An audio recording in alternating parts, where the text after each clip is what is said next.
Welcome back to In Depth with Academia. This is Richard Price here, CEO of academia.edu, and I'm really glad you could join me today. I've got a fascinating paper to discuss, maybe even a bit provocative, honestly. It's by Hadrian Stone, and the title is The Evolution of Immutable Marketing Laws from Ries Trout to Hadrian Stone. Now, as always, just a reminder, my job is to walk you through the ideas in this paper neutrally, no endorsements, just a tour through the research and what it might mean for you. Right, so first I want to set the scene.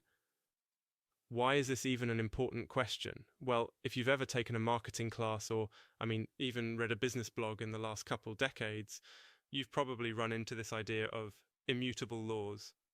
Ries and Jack Trout wrote the 22 Immutable Laws of Marketing way back in the 90s, and honestly it's sort of legendary. People treated it like gospel, like break these laws and you're doomed. But now everything's gone digital.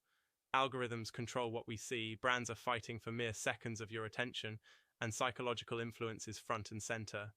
Hadrian Stone's paper asks, do these old rules still apply, or do marketers need something new or, totally more ruthless? Is the world of marketing about gentle persuasion, or are we in the age of psychological warfare? That's the big question.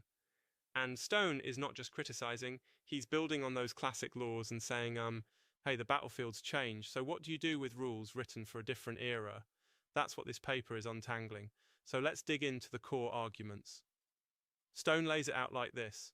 Ries and Trout gave us rules that were clear, comforting, kind of absolute. The idea was, you either obey or you fail, no debate. Stuff like, it's better to be first than it is to be better, or marketing is not a battle of products, it's a battle of perceptions. These were neat, tidy, and at least in their time, actionable. But now the digital world is, chaos? Your message is buried beneath a million others. Algorithms pick the winners and losers. Attention isn't just scarce, it's practically a precious mineral. So Stone's main insight, the real law now is adaptability. If Ries and Trout gave us laws that were chiseled in stone, then Stone... how's that for irony? Stone comes along and says, nope, you need laws that mutate and evolve, almost like a playbook for battle. Here's where Stone gets kind of, dark. He calls modern marketing warfare. We're not just nudging people, we're basically engaging in psychological combat for their attention. There's this seesaw. On one side, the classic law of perception, and on the other, Stone's idea that marketing is mind control. Sounds extreme, right? But the argument is, when everything is driven by algorithms, repetition, manipulation, the game changes. It's not enough to own a word in someone's mind, as Ries and Trout said. Now you have to crowd out competitors. You have to dominate the narrative so ruthlessly that nobody else's message survives. And I've got to say, as someone who watches the academic debates around ethics, this really stirs things up. Some critics say, are you just encouraging manipulation? Is this too ruthless? But others, I think, might shrug and say that's just the digital marketplace. Everyone's already competing for your last ounce of attention, and pretending otherwise is naive. Again, I want to be super clear, I'm not endorsing, I'm just presenting the landscape. What Stone's framework does is expand on the idea of immutable laws, and says, wait, modern marketers have to be flexible, aggressive, and sometimes, a little Machiavellian.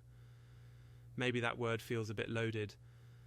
But in Stone's view, the point is, survival depends on adapting, outmaneuvering algorithms, shaping perceptions on a whole new level. Laws aren't immutable because they resist change, but because they're designed to thrive in a world of constant uncertainty. So, why does this matter for you, the listener? If you work in marketing, or just, honestly, use social media, run a side hustle, care about your own online visibility, the takeaway is there are lessons in these frameworks, but no rulebook is final. Academic research like this is not a stone tablet, pun not intended, but more of a field guide.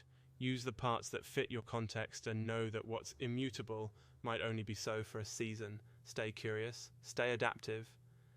And before I wrap up, this whole warfare thing reminds me.